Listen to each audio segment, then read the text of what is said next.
નમસ્કાર. આજનો સવાલ બહુ જ કોમન છે. શું આપણે રોજ ઈંડા ખાઈ શકીએ? અને જો ખાઈ શકીએ તો એ કેટલું સેફ છે? અને ખાસ કરીને જો તમને કોલેસ્ટેરોલ, ડાયાબિટીસ કે હાર્ટ પ્રોબ્લેમ હોય તો શું ઈંડા અવોઇડ કરવા જોઈએ? તો ચાલો આ બધું આપણે સિમ્પલ અને સાયન્ટિફિક રીતે આજે સમજીએ. તો સૌથી પહેલાં આપણે ઈંડાના કોમ્પોનન્ટ્સને સમજીએ. ઈંડા એ બે પાર્ટમાં હોય છે. એક છે વ્હાઇટ પાર્ટ અને બીજો છે યોક કે જે યલો હોય છે. એગમાં white part almost pure protein હોય છે અને આમાં કોલેસ્ટેરોલ નથી હોતું અને આ high quality component protein source મનાય છે. એટલે જીમ કરવાવાળા લોકો એગનો વ્હાઇટ પાર્ટ્સ વધારે પ્રિફર કરતા હોય છે. એગ યોકમાં fat, cholesterol, vitamins A, D, E, K અને કોલિન હોય છે. એક મીડિયમ સાઇઝ એગ યોકમાં લગભગ 180 થી 200 મિલીગ્રામ ડાયટરી કોલેસ્ટેરોલ હોય છે. એટલે જ લોકો ડરે છે.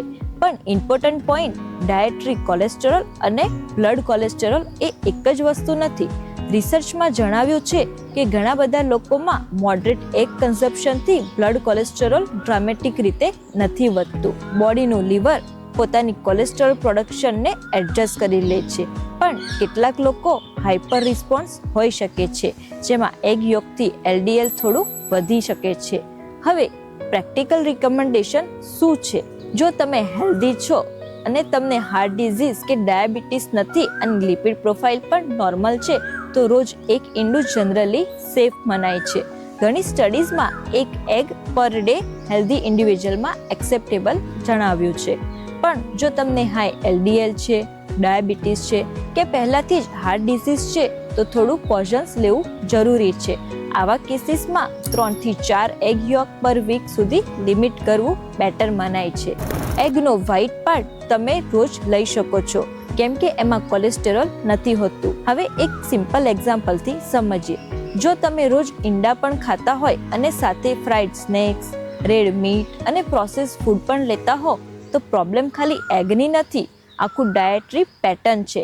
પણ જો તમારા ડાયટ અધરવાઇઝ બેલેન્સ છે, જેમ કે ફાઇબર રીચ, લો સેચ્યુરેટેડ ફેટ, રેગ્યુલર એક્સરસાઇઝ સાથે, તો એક ઈંડું ડેઇલી યુઝ્યુઅલી હાર્મફુલ નથી હોતું. હવે કુકિંગ મેથડ પણ એક ઇમ્પોર્ટન્ટ ભાગ ભજવે છે.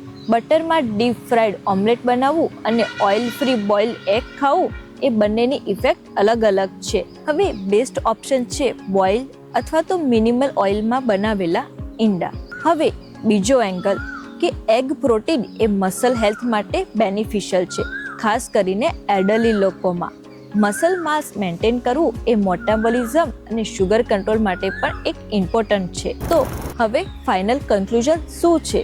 તો હેલ્ધી ઇન્ડિવિજ્યુઅલ માટે એક ઈંડા પર ડે જનરલી સેફ ગણાય છે અને હાર્ટ પેશન્ટ કે હાઈ કોલેસ્ટેરોલ વાળાએ એગનો વ્હાઇટ પાર્ટ સેફ અથવા તો યોક લિમિટેડ ક્વોન્ટિટીમાં લેવું જોઈએ. હવે કુકિંગ મેથડ હેલ્ધી હોય તો વધારે બેનિફિશિયલ રહે છે. ઓવરઓલ ડાયટ અને લાઇફસ્ટાઇલ વધારે ઇમ્પોર્ટન્ટ છે, ખાલી એક ફૂડ આઇટમ નહીં. જો તમે બીપી, હાર્ટ ડિઝીઝ અથવા તો ડાયાબિટીસથી સફર કરી રહ્યા છો અને સિમ્પટમ્સ કંટ્રોલમાં નથી આવતા તો તમારા નિયરેસ્ટ માધવબાગ ક્લિનિક યા તો હોસ્પિટલમાં વિઝિટ કરો. અહીંયા અમે રૂટ કોઝ બેઝ ટ્રીટમેન્ટ અને પર્સનલાઇઝ લાઇફસ્ટાઇલ ગાઈડન્સથી તમારું હાર્ટ અને ઓવરઓલ હેલ્થ નેચરલી સ્ટ્રોંગ બનાવવા પર ફોકસ કરીએ છીએ.